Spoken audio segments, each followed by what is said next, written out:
Prontinho, a partir desse momento que estou começando a gravar, eu vou deixar aqui o chat em aberto, tá? Qualquer coisa dá para ouvir a notificação. Se alguém mandar alguma informação aqui por escrito.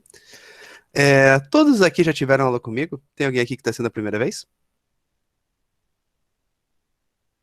Que agora eu tô tendo uma participação. Seja bem-vindo, prazer em conhecê-lo, Alisson. Seja bem-vinda, Cláudia, prazer em conhecê-la também. Que agora, principalmente nesse período. Ah, sim, você me lembra. Quando a gente começou, digamos, a ter uma integração maior entre os próprios cursos em si, com disciplinas que são comuns entre elas, agora acho que eu dei aula em uma variedade muito grande de turmas, assim, então é muito provável que eu tenha dado aula para a maioria de vocês aqui. Seja bem-vindo também, Ivone. Eu vou fazer agora, a aula de hoje vai ser uma aula bem curta, tá? Tecnicamente não vai ser uma aula onde vai ser passado o conteúdo específico da disciplina. Eu vou mais explicar para vocês como a disciplina vai ser conduzida. Para aqueles que já foram meus alunos, é algo tranquilo, já bem previsível. Teoricamente, eu vou manter o mesmo sistema que eu já mantive anteriormente, tá? Daí, durante ali a explicaçãozinha, eu vou mostrar para vocês como estão organizadas as aulas. Eu fiquei muito surpreso quando estava analisando o calendário aqui. Nós vamos ter 3 feriados na terça, nesse semestre. O que parece que não teve de feriado no começo do ano, vai ter tudo agora, assim, tudo unicamente na nossa própria disciplina. Então, tipo, justamente, tipo, não tem feriado aparentemente nos outros dias. É realmente nas terças, assim, tem no dia 7 de setembro, tem no dia 2 de novembro e no dia 12 de outubro. São todos terças-feiras. É bom para quem puder emendar e aproveitar. Pelo que eu vi no calendário acadêmico, não vai ter, digamos, ponte, realmente, assim, pelo menos no calendário não explicita isso, que vai ter feriado emendado na instituição, então não sei se a disciplina de segunda-feira vai ser prejudicada ou não, mas nós vamos ter nosso calendário reduzido em 3 aulas. Ninguém vai sair perdendo com isso, tecnicamente, a gente vai compilar ali o conteúdo, vai dar certo e tudo vai ser passado no seu devido tempo, tá bom? Deixa eu até abrir aqui a apresentação já, ela já está aqui, eu vou passar vocês para o outro monitor aqui, vai ficar um pouco mais escuro que eu usei ele para me iluminar. Visualizar, tela cheia.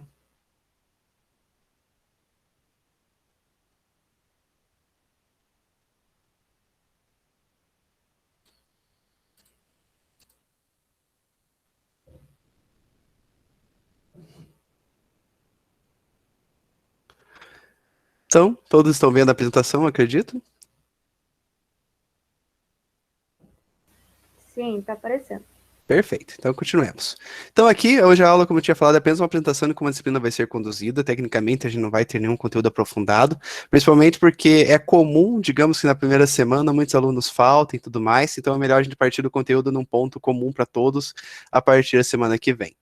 Mas, vamos lá. Para quem não me conhece ainda, eu sou professor universitário também, trabalho numa empresa que pertence ao grupo da Copel, como funcionário público, sou mestre em desenvolvimento de tecnologias, tenho MBA em economia com foco em estratégias de mercado na FGV, tenho MBA em finanças e estratégias empresariais, MBA em finanças com ênfase em mercado de capitais, MBA em comunicação e marketing, especialização em psicopedagogia e sou formado em biotecnologia e licenciatura em química. Sei que, tipo, aqui no começo parece que segue uma lógica de formação, assim, aqui embaixo começa a sair do trilho e fica uma coisa totalmente diferente. Mas digamos que ela partiu mais aqui de baixo para cima. Eu comecei, digamos, estudando as áreas que são mais de ciências aplicadas ou áreas mais exatas, mas comecei a me envolver com a parte de gestão e acabei gostando cada vez mais. Logo em seguida, também comecei a me envolver com a docência, algo que também eu gosto muito, e meu currículo virou esse Frankenstein gigantesco aqui, tá? Eu gosto muito das áreas de finanças, gosto principalmente da parte de investimentos, essa parte em geral. Trabalho com a parte de gestão orçamentária na empresa onde eu trabalho, e sou professor universitário, pelo menos professor, digamos, a partir do ensino técnico desde 2012. Então já estou há 9 anos nessa vida da docência. E a ideia é aumentar ainda mais o currículo. Tem alguns cursos aqui que ainda está na fase de finalização, entregar TCC, alguma coisa assim ou outra, mas basicamente isso aí. O nosso conteúdo programático da disciplina vai ser basicamente seguindo essa estrutura aqui, tá bom? São 12 tópicos. No caso, normalmente a disciplina, toda disciplina, ela consiste basicamente, vamos dizer assim, de 15 aulas, em geral. Isso acontece em média em todo o semestre. Nesse caso, como eu falei, nós vamos ter ali 3 feriados, então nós reduzimos para 12. Então aqui nós temos 12 tópicos, só que, vou passar aqui para vocês agora um cronograma, tá, rapidamente. Essa aqui ficou a divisão de aulas nesse semestre para essa disciplina, tá bom? Então nós vamos ter a aula aqui, que seria inaugural, que seria a aula de hoje, teria aqui no dia 3 e assim por diante. Aqui, no dia 7, vai ser o primeiro feriado. na semana seguinte, vai ser nossa aula que antecede a prova. Para aqueles que já tiveram aula comigo, sabe que eu gosto de dar uma aula de revisão antes de cada prova. Assim, uma maneira, digamos, bem prática de pegar e reviver todos os conteúdos que foram passados no bimestre. Assim, eu já ajudo vocês a estudarem, a ter um conteúdo mais simplificado ali, resumido, para poderem utilizar para estudar também. E isso sempre ali antecede perfeitamente antes da semana de provas, tá bom? Em princípio, não saiu nada, nenhuma divulgação sobre calendário acadêmico de provas. Eu sei que todos vocês, como ninguém aqui do primeiro período, vão me perguntar se as provas vão ser presenciais ou se as provas vão ser à distância. Isso é uma dúvida, assim, muito justa, e não tem uma resposta perfeita para ela. O que que eu posso dizer, eu não sei, na verdade, talvez a aula de ontem talvez já tenha sido adiantado esse tópico, é que assim como no semestre passado, a principal diretriz é que as provas serão presenciais. Isso aí está escrito e é basicamente a regra, é isso que nós tomamos como base. Mas essa regra também acabou sendo alterada ali no decorrer dos últimos bimestres por questões bem óbvias, digamos assim, toda questão envolvendo o Covid, questões também da faixa vermelha, que estava bem no período, se não me engano, na última semana de provas, e bandeira vermelha, né? Falei faixa vermelha. E basicamente isso. Então pode acontecer, digamos assim, agora nós temos previsto a prova bimestral, mas pode acontecer que ela venha a ser aplicada de uma forma à distância para todo mundo, assim como foi no passado. Mas são coisas que ao decorrer do bimestre a gente vai ter uma noção bem melhor, perfeito? Então aqui no primeiro bimestre nós vamos ter 6 aulas, tá? E uma aula de revisão. E aqui no segundo bimestre nós temos 2 feriados, então nós vamos ter 2 aulas e uma aula de revisão, beleza? Todo aquele conteúdo programático que está aqui vai ser passado ali no decorrer dessas 10 aulas, perfeito? São 6 no primeiro bimestre e 4 no segundo bimestre. Nós vamos falar sobre introdução ao planejamento financeiro orçamentário, que vai ser explicado principalmente ali os conceitos envolvendo orçamento. Eu acredito que basicamente você já deve ter ouvido sobre a questão de gestão orçamentária em uma disciplina ou outra até agora, principalmente que vocês estão no terceiro e quarto e oitavo período. Quem está no oitavo período já deve ter ouvido várias vezes, quem está no terceiro e quarto provavelmente também já tiveram um contato ou outro. Não, então, nós vamos aqui trazer à tona novamente, agora com conteúdos provavelmente mais específicos aqui do que já foi visto, para podermos discutir também e focar no principal conteúdo que seria dessa disciplina. Logo em seguida, a gente vai falar sobre tipos e técnicas orçamentárias, sobre as diferenças entre elas e tudo mais, o que, digamos, como cada uma foi desenvolvida, para qual público atende, e assim por diante. Depois nós vamos falar tipos e técnicas de custeio. O foco aqui vai ser, digamos, não especificamente na parte de contabilizar os custos em si, mas sim conseguir, digamos, identificar quais custos ali vão ajudar a contribuir na montagem do orçamento, beleza? São técnicas específicas, já falo sobre custeio ABC, entre algumas outras coisinhas. Balança de scorecard, controle matricial, beyond budgeting, ciclos de atividades, liquidez, rentabilidade, capital de giro. Podem ver que aqui, até esse pedaço, digamos, que seria o que nós vamos ver aqui no primeiro bimestre, ele está mais diretamente ligado realmente à parte orçamentária. Depois aqui a gente vai começar a falar sobre alguns conceitos da gestão financeira que vão ajudar a contribuir para essa parte do nosso conteúdo orçamentário. E depois nós vamos finalizar novamente aqui, falando especificamente sobre o orçamento. Então, eu falo sobre liquidez, estabilidade, capital de giro, necessidade de capital de giro e efeito tesoura. Plano orçamentário, finalizando aqui junto com consolidação e monitoramento do orçamento. Porque não ajuda nada, digamos, pelo menos não serve para nada você montar todo um sistema orçamentário perfeito se você não tiver como reavaliá-lo, melhorá-lo e fazer com que ele realmente aconteça. Perfeito? Gente, às vezes eu me empolgo vou falando, principalmente no ensino à distância, que é uma situação confusa, porque normalmente tem pouco feedback. Então, se vocês quiserem comentar algum assunto, qualquer coisa assim, ou perguntar algo, fique à vontade, beleza? Estou totalmente à disposição. Questões e avaliações. Como vai funcionar nossas avaliações esse bimestre? Como eu falei, aqueles alunos que já tiveram aula comigo já estão acostumados com esse sistema. A prova bimestral ela tem peso 6. Muitos professores utilizam peso 7, mas eu não gosto tanto de prova assim. Eu acredito que seja um conceito que é meio antiquado, não funciona muito bem. É difícil na prática ver avaliações que funcionam de uma forma 100% consistente e eficiente. Mas a prova eu acredito que não seja uma delas, principalmente se envolver muita decoreba. Então, por mais que a prova seja presencial, ou ela seja à distância, ou seja como for, a minha prova são sempre com consultas, perfeito? Se as provas são presenciais, normalmente eu tento trabalhar com mais questões discursivas, envolvendo algum tipo de discussão, algum tipo de análise, alguma coisa, digamos que você realmente tem que pensar ali e escrever. E isso ajuda bastante ali na parte de reflexão e fixação do conteúdo. Não tanto perguntas diretas e objetivas sobre o que é cada um conceito, o que é beyond budget, por exemplo, que a gente vai trabalhar ali. Nada desse gênero, eu intento não cobrar coisas desse tipo. Se a prova for à distância, muitas vezes a gente acaba aplicando mais questões objetivas como essa e menos questões discursivas também. tá? Mas isso aí vamos desenvolvendo melhor durante o bimestre, e obviamente, quando chegar próximo da avaliação bimestral, durante a revisão vou explicar para vocês como vai ser dividido a prova, como vai estar o tipo de questões e afins.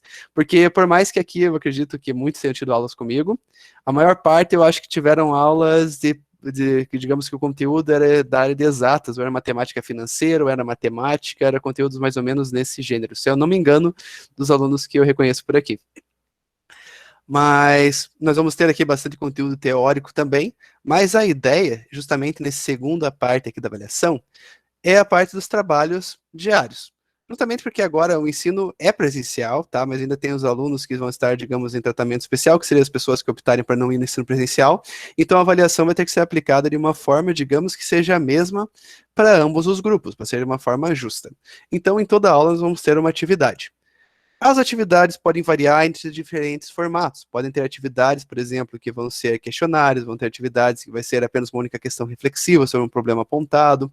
Posso pedir para vocês fazer algum trabalho, seja utilizando, por exemplo, o Excel. Obviamente, nada muito complexo que utilize uma carga muito grande de saber como utilizar as funções do Excel. Mas talvez fazendo uma planilha, fazendo algum trabalho, fazendo algum levantamento, alguma coisa do gênero, entre outras coisinhas.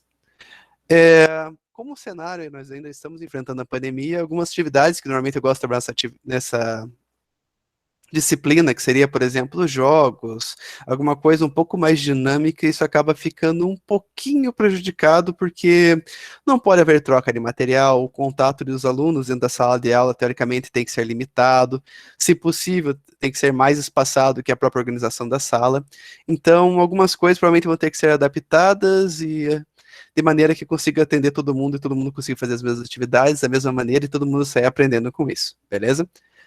Mas nada muito difícil, e eu também odeio o conceito de pegar e passar a atividade para casa. Normalmente eu vou liberar sempre um período durante a aula, para quem estiver indo lá presencialmente, é claro, quem estiver à distância também acaba tendo consequentemente o mesmo sistema, para vocês desenvolverem a atividade em sala, tá? Então a ideia é tudo é dimensionado de maneira que vocês vão assistir a aula e vão poder aplicar o conteúdo e fazendo exercícios, de maneira que vocês não precisem perder o fim de semana. Para quem já teve aula também comigo anteriormente, sabe que normalmente eu dou um prazo muito longo para vocês entregarem as atividades. E isso vai ser mantido também. No caso, se eu der uma atividade para vocês, normalmente eu aceito elas até ali na semana de revisão, mais ou menos, tá? Para dar um tempo hábil ali para correção também, de uma maneira que eu consiga já pegar no dia da própria prova, no máximo no dia seguinte, por ali já conseguir lançar a nota de vocês para ninguém ficar esperando e ficar sofrendo com ansiedade. Então, como aqui está nossa última aula aqui numa terça, a data máxima de entrega aqui provavelmente vai ser no dia 5/9, tá bom? Esse dia 7/9 aqui é uma terça, dia 6 é uma segunda, dia 5 é um domingo. Então a data máxima para entrega de todos os trabalhos, já deixo registrado e sacramentado aqui, já que esse vídeo vai ser postado e liberado para todo mundo no respectivo tópico do AVA. A data máxima para entrega de qualquer trabalho primeiro bimestre, seja o primeiro que vai ser passado aqui no dia 03/08, ao quinto que vai estar aqui, beleza? Então, hoje com a primeira aula, não vou dar nenhuma atividade, tá? Por questões de evitar crueldade com todo mundo, tá todo mundo voltando aqui ao ritmo, tá frio pra caramba, então vamos evitar sofrimentos desnecessários. Mas, então aqui nós vamos ter outras 5 aulas, perfeito? Então pretendo passar um trabalho em cada uma dessas aulas. Se são 5 aulas, são 4 pontos, vai ser 0,8 para cada trabalho, perfeito? Então, vocês vão ter aqui o maior tempo possível para fazer o trabalho dia 03/8, e o tempo vai reduzindo aqui gradativamente a cada novo trabalho que se passa. Então, vocês vão poder entregar todos esses trabalhos que vão ser passados aqui, né, especificamente esses 5, até o dia 5/9. Perfeito? Sem redução da nota, sem nada. Como eu disse, eu sempre libero o período na aula para vocês fazerem os exercícios. Eu peço que utilizem esse período com sabedoria e realmente façam os exercícios nesse período, tá? Para não ter que ficar fazendo nada em casa, que esse é o objetivo que eu não quero que vocês sofram fazendo esse tipo de coisa. Então não deixa acumular, faz tudo direitinho. E 4 pontos de trabalho é algo que ajuda bastante ali, até a pessoa que tiver um pouco mais de dificuldade no conteúdo, tiver menos tempo de estudar, 4 pontos faz total diferença. Se tirar 4 pontos em trabalho e acertar metade da prova somente, você ainda vai com 7, perfeito? Eu acredito que trabalho é uma maneira muito mais prática e fácil de fixar conteúdo do que realmente fazendo uma prova. Prova a gente decora, depois a gente vai lá, faz a prova, pode até ir com 10. Se passar um ano e não ver mais aquilo, esquece com a maior facilidade. Não é à toa que tudo que a gente aprendeu aquilo, digamos, de conteúdo em geral, até nós terminarmos o segundo grau, se a gente se lembrar dali, sei lá, talvez 20% seja muita coisa. Eu aposto que a maior parte das pessoas não se lembram mais o que é seno, cosseno, tangente, ou como se aplica isso, ou cálculos utilizando matrizes, ou algumas partes estranhas da geografia, estudando, por exemplo, o desenvolvimento geológico do planeta, entre outras coisas, ninguém se lembra nenhum nome, perfeito? Então a ideia é evitar a decoreba, tentar aplicar em conteúdos, digamos, em conceitos um pouco mais práticos, de maneira que ajude ali na fixação, e ajudar a entender principalmente como toda essa ciência aqui, em específico, foi organizada e qual que é a motivação dela. E aqui, passando, digamos, para a nossa parte final da nossa aula introdutória, pergunto a vocês o que é um orçamento empresarial. Todo mundo aqui já teve, digamos, aproximação desse conteúdo, já teve contato com orçamento empresarial, já viu como funciona na prática? É uma pergunta, pessoal. Agora é a vez de vocês. Pode escrever, tá? Se forem tímidos ou se não tiver microfone também, não tem problema. Ainda não tenho não, professor. Vai ser a primeira vez que eu vou saber o que é e começar a entender também. Perfeito. Então, vamos aqui basicamente uma introdução. Igual eu falei, na próxima aula vamos passar algo bem mais, digamos, mais explicadinho e afins, mas por enquanto, o que é um orçamento empresarial? Pense que os ciclos das empresas, normalmente se a empresa ela começa a obter sucesso, normalmente ela começa a crescer. Se a empresa começa a crescer, normalmente ela vai ter que, digamos, manter os seus diferenciais estratégicos de uma forma extremamente funcional. E muitas vezes, para uma empresa crescer, ela precisa ter o quê? Capital. Para ter capital, tem várias formas de como se fazer isso. Às vezes, os próprios donos da empresa podem ter ficado ricos e ficar reinvestindo na empresa. Às vezes, a empresa pode buscar sócios, certo? Vai ser mais pessoas ali no meio envolvidas na empresa. Ou a empresa pode abrir capital e ter acionistas, entre outras formas mais dinâmicas de obter, digamos, os seus recursos para poder crescer. A questão é, quanto mais a empresa vai crescendo, mais pessoas vão estar envolvidas. Seja, digamos, pessoal envolvido diretamente, que seriam os funcionários que trabalham naquela empresa, ou pessoas que realmente são outros tipos de stakeholders. São pessoas que têm, digamos, interesse no desenvolvimento daquela empresa, não atuam diretamente, mas ainda assim eles atuam, digamos, na parte estratégica e nas grandes decisões que aquela empresa tem. Quanto maior é uma empresa, mais difícil é fazer com que ela, digamos, que ela faça as atividades seguindo, digamos, uma forma exata, lógica e precisa, seguindo as diretrizes que ela tem que seguir. Por exemplo, digamos que uma empresa que ela é focada digamos, na qualidade de atendimento ao cliente, certo?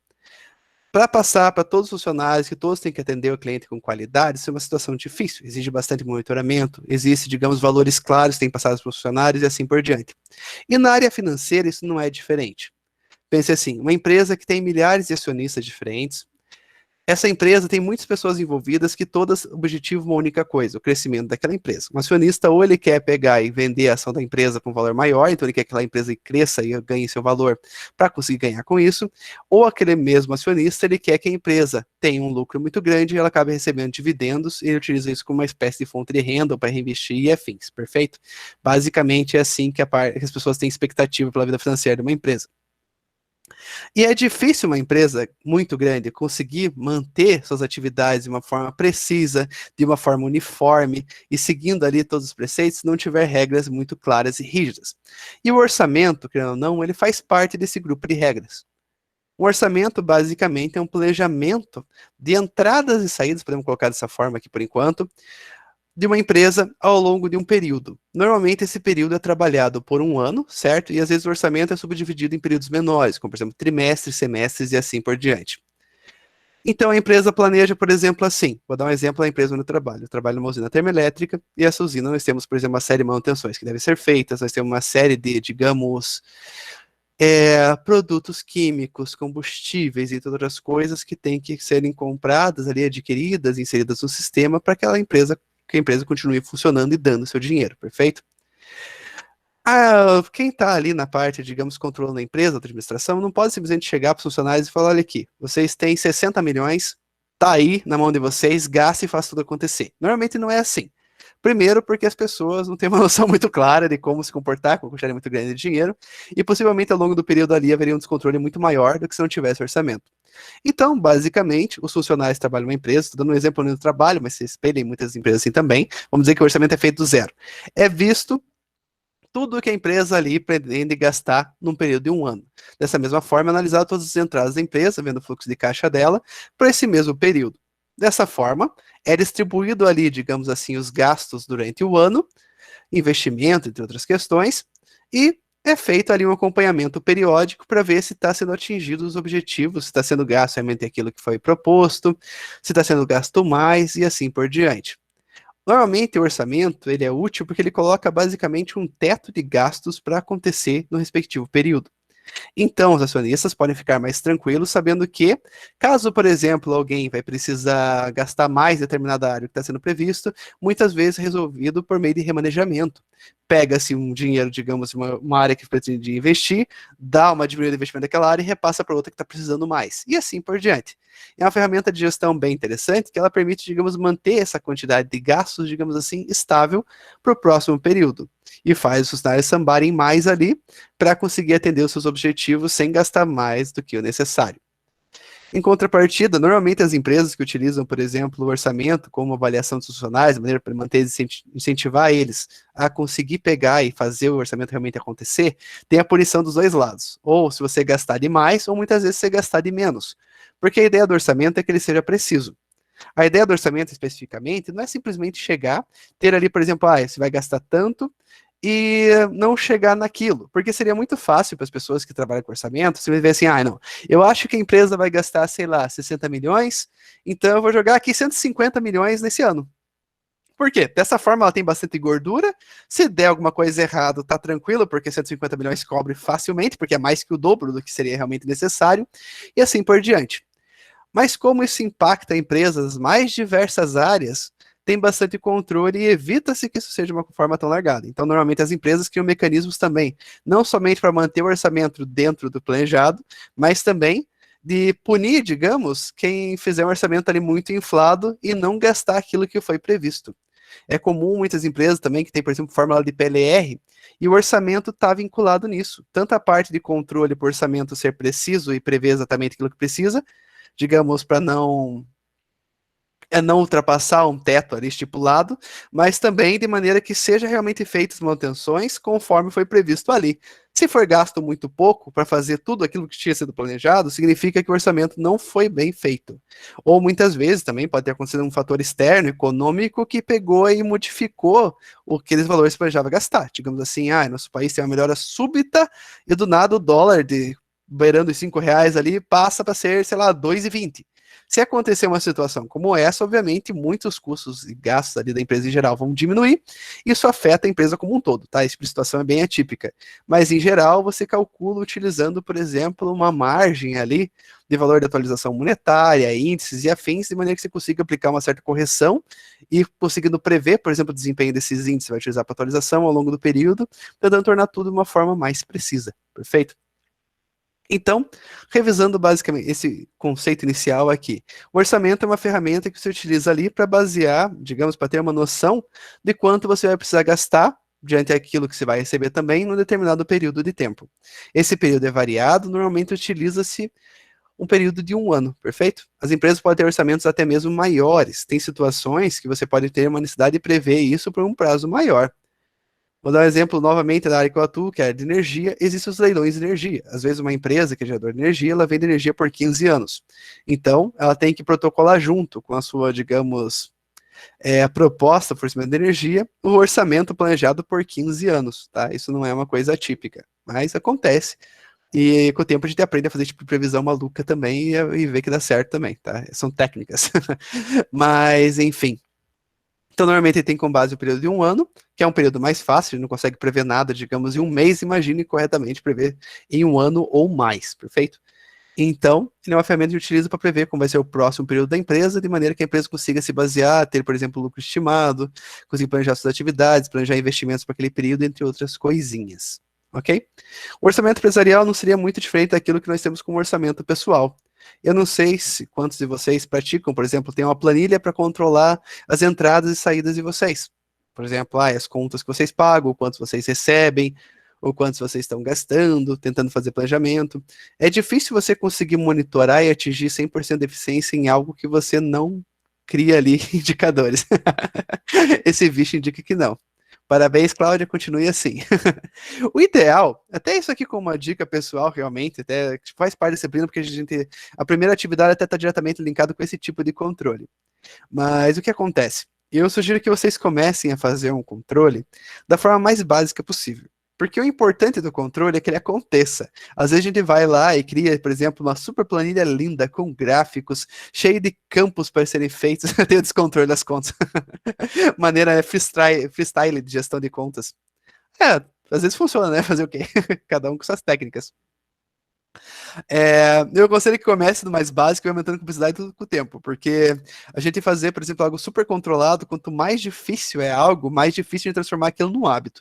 Então, como uma dica pessoal para vocês, comecem a fazer ali uma gestão pessoal de uma forma bem simples, pode ser no papel, coloca ali o quanto vocês ganham, as principais contas e vai monitorando. Porque é uma situação realmente difícil de controlar, porque nós temos muitos gastos, e muitos gastos são gastos pequenos, são difíceis de monitorar. Por exemplo, a gente vai no cinema. E no cinema é uma coisa assim que se planeja. Hoje em dia é difícil ir no cinema, né, gente? Faz parte, mas, enfim, no passado, quando a gente ia no cinema. Você vai no cinema, você sabe que, digamos, o ingresso ao cinema custa R$ 25. Só que tem muitos outros gastos ali envolvidos. Por exemplo, você vai no cinema, então você tem que pagar o deslocamento daqui até lá, seja por carro, vai pagar combustível. Se for carro, ainda você vai pagar estacionamento. Ou vai deixar na rua ali, tudo bem, mas enfim, ainda assim teve combustível. Se for de ônibus, vai de ônibus. Se for de Uber, vai de Uber. Teoricamente, os gastos que eu mais preciso ali. Só que uma vez no shopping, vocês vão comprar, sei lá, comida na Americanas para levar para dentro do cinema, porque pipoca é caro, refrigerante do próprio cinema também é caro. Vai lá e vai fazer um lanche depois, vai comer, sei lá, no Burger King, que vai gastar ali mais um tanto. Então, tipo, às vezes os gastos não são tão óbvios. Para a empresa, acontece a mesma coisa, só que a empresa ainda é mais complexa, porque na nossa vida, nossos gastos estão centralizados em algumas grandes esferas. Por exemplo, tem as nossas contas que são realmente contas, são necessárias, não pode parar de pagar, tipo aluguel, senão a gente vai para baixo da ponte. Tem as contas que são opcionais, que normalmente vão estar linkadas àquilo que nos faz feliz, como, por exemplo, lazer, igual eu falei no cinema, sair para comer alguma coisa fora e assim por diante. E tem as outras coisas que a gente investe no nosso futuro, qualidade de vida, né? Então, tipo, são esses grupos. Mas numa empresa, tem centenas de grupos. Quanto mais complexo é o negócio, quanto maior a empresa, mais grupos vão ter e mais subdivisões orçamentárias vão ter. Então, por exemplo, numa empresa pequena, vamos dizer um posto de gasolina, eu não entendo muito bem como funciona de administração de um posto de gasolina, tá? É tudo que eu estou falando aqui no achismo e na observação do cotidiano de uma forma bem leiga. Mas, enfim, tem a parte, digamos, são setores que vai ter a parte de compras, vai ter a parte ali que seria que atende diretamente o cliente, que seria caixas e afins. Tem as pessoas que, digamos, tem a parte de atendimento direta, que seriam os frentistas.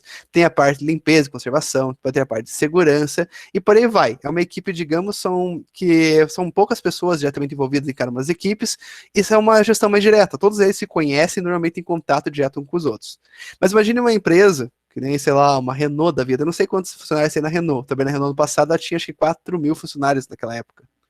4 mil? Eu acho que é mais ou menos 4 mil.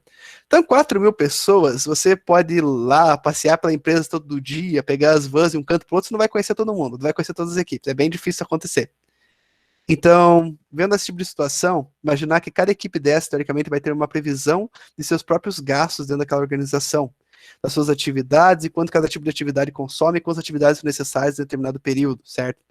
Tem muitas equipes envolvidas, vai ter muitos pequenos orçamentos envolvidos, depois tudo isso tem que ser consolidado e tem que ser monitorado. E essa parte de monitoramento é bem complexa. Então, não é algo fácil de ser feito.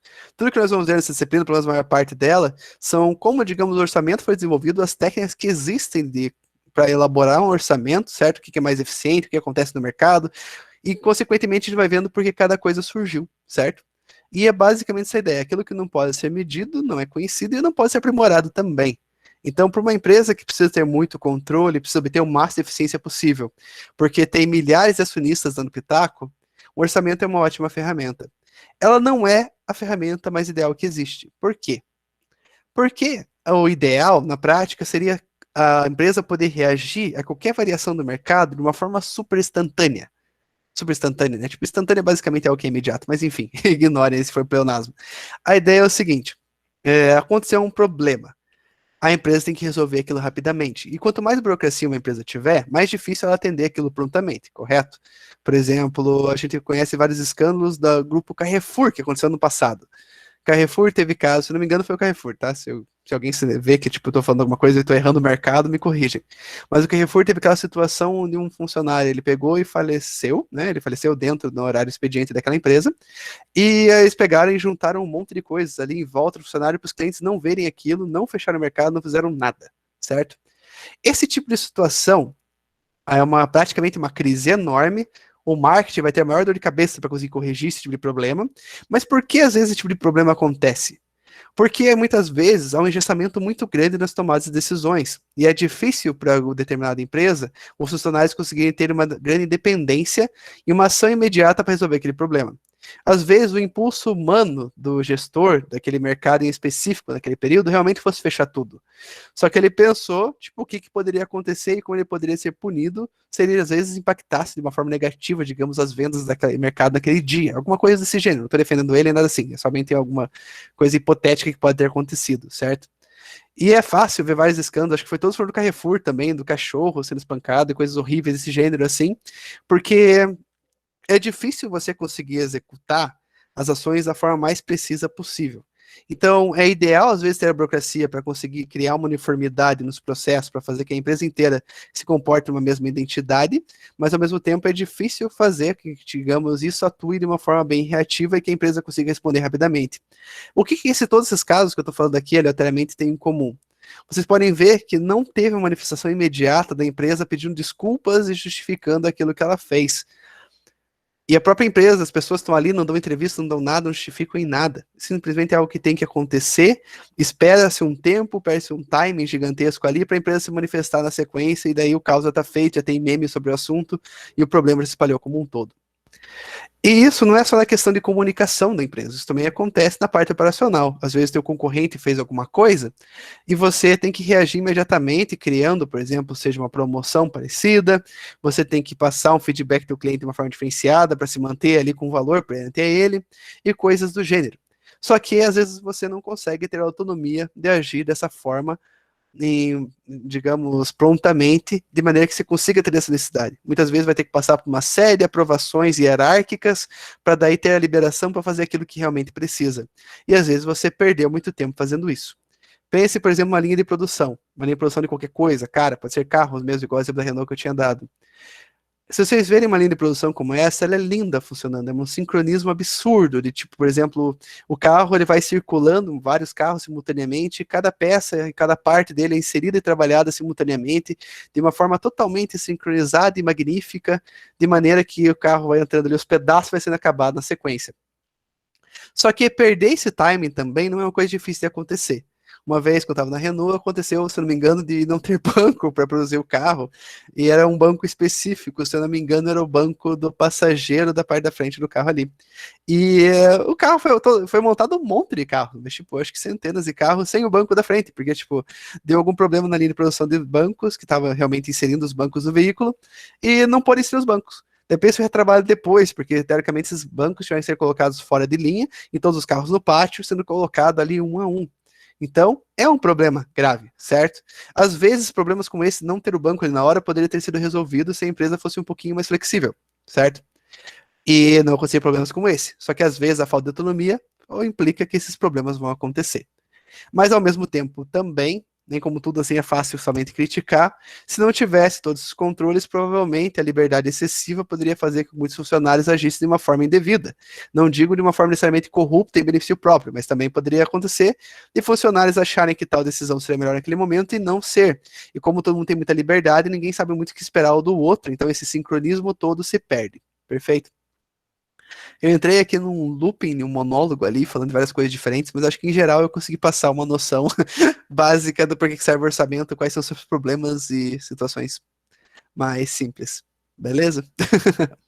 Mas, como eu falei, ao decorrer da disciplina, nós vamos vendo vários conceitos diferentes de orçamento, ou vai ter uma explicação muito mais clara e técnica sobre o que é um orçamento e como ele funciona, e assim por diante, perfeito? A ideia é que todos vocês aqui saiam hábeis em fazer um orçamento empresarial, pelo menos de uma forma mais simplificada, tá? Porque cada negócio tem suas particularidades e cada negócio vai ter um orçamento que vai ser desenvolvido para ele. E também, um orçamento normalmente é algo que ele acaba sendo, digamos, cíclico e sequencial. Por que eu usei essas duas palavras? Porque é difícil uma empresa elaborar um orçamento do zero. Normalmente um orçamento ele vem do desdobramento do orçamento anterior, onde você aprendeu com erros e acertos e faz as devidas modificações para o próximo período. É difícil você começar um orçamento do zero. Por quê? Porque é um trabalho muito complexo, demorado e caro. Você vai deixar seus funcionários por muito tempo fazendo isso aqui, dependendo do porte da empresa. E o ideal é que você aproveite as pessoas, né, teu recurso humano ali da melhor forma possível, sem que eles fiquem, tipo, muito focados numa única atividade, que ela é bem cansativa, e muitas vezes ainda, tipo, ela acaba, por mais que seja feita uma dedicação exclusiva, porque ela ali, por um longo período de tempo, uma equipe muito especializada, ele acaba dando errado, precisando de uma série de adaptações, então é uma coisa que está longe de ser simples. Mas é bem interessante, e até mesmo para aqueles que não forem aplicar isso aqui profissionalmente, conseguir pegar e aplicar os conceitos que estão aqui para sua vida financeira pessoal, permite que você tenha uma outra perspectiva da tua gestão financeira. Porque às vezes não tem noção de quanto a gente gasta com algumas coisas. Às vezes você vai ver teu próprio orçamento pessoal depois do ano e vai chorar, sabe? Por que vai chorar? Porque às vezes tipo, a gente não tem noção que a gente paga em conta. Se você pegasse, por exemplo, digamos, quase vocês, assim, não sei, moram sozinhos e afim, mas pegar, por exemplo, gastos como aluguel, conta de luz, conta de internet, conta de água, e todas essas coisinhas assim, mercados, vão ver basicamente que boa parte que vocês fazem na vida é para pagar conta, o que não é para pagar conta é para pagar imposto. Mas ainda assim, às vezes a gente vendo esses dados compilados, a gente consegue ter a noção, por exemplo, de o que a gente pode melhorar. Às vezes, por exemplo, a gente fica num certo comodismo e não busca novas oportunidades. Vou dar um exemplo bem besta aqui, mas que é funcional, por exemplo, a internet. Às vezes, é comum, assim, por exemplo, a gente vê que ou surgem mais companhias de internet, que às vezes a internet é boa, é ruim, isso aí é outro critério, tá? Depende de cada cidade, mas às vezes surgem novos planos também, porque muitas coisas estão associadas à tecnologia, muitas vezes elas avançam de maneira que o custo vai ficando mais barato e vai diminuindo o custo, né? Então muitas vezes acaba sendo transpassado para o cliente. Então às vezes uma internet de 200 mega que antes era R$ 300, agora passa a ser 100 para determinada operadora. Então a gente pode revisar, trocar de operadora e economizar um dinheirinho. Com certeza, gastar mais do que ganha é coisa que deve ser evitada até o último caso, né? Com toda certeza. Nem que tenha que arrumar um segundo emprego, arrumar um bico ali, alguma coisa para conseguir ganhar e emparelhar a conta. Mas é difícil. E muitas coisas assim também são complexas, porque às vezes, tipo, o uso de cartão de crédito é uma coisa muito complicada no Brasil. Cartão de crédito é algo muito útil se você usar corretamente, se você utilizar para acumular pontos, pegar milhas e viajar. Não aconselho particularmente ninguém aqui ser trader de milhas, porque isso é uma coisa que, nossa, tem muita anúncio na internet e é um negócio muito mais complexo e, tipo, menos lucrativo do que parece ser. Mas vale a pena ali, tipo, se souber usar corretamente, às vezes o cartão tiver cashback, vale a pena tirar alguma coisinha dali, é melhor do que nada. Mas usar o cartão de crédito de uma forma compulsiva, não ganhar nada com ele e todo mês sobreviver para pagar as contas do mês anterior, isso aí é triste e tem que ser revisto, tá? Tem que melhorar essa relação com o dinheiro. Mas em cada aula, quando uma coisa for pertinente e tiver associação direta com a tua gestão financeira pessoal, em geral, assim, eu vou fazer os devidos comentários, tudo, é uma área que eu me interesso bastante e vou dar dicas para vocês em geral, ok? Principalmente na parte onde a gente vai analisar capital de giro também. Capital de giro é algo bem interessante porque é um conceito meio complexo de analisar por alguns fatores, por exemplo, porque o capital, o ideal é que a empresa não tenha tanto capital parado em caixa, porque muito dinheiro parado, isso de maneira que não alimenta o teu sistema funcional da tua empresa ali, o negócio, digamos, da forma que o negócio acontece, o dinheiro está realmente sobrando, muitas vezes esse dinheiro está sendo mal investido e poderia trazendo recursos e trazendo rentabilidade ali maior e aumentando ali a quantidade de ganhos da empresa. E enquanto ele está ali parado, basicamente ele está desvalorizando, porque é difícil ter qualquer conta no Brasil, muitas vezes investimentos em renda fixa hoje em dia, que consiga superar ali a desvalorização monetária. Então, são conteúdos que a gente vai discutindo ali e vai ter mais uma aplicação na vida de vocês. Beleza? Pessoal, alguma dúvida? Tudo tranquilo? Estão felizes aí de estar voltando hoje, nesse dia? Não, professor, tranquilo.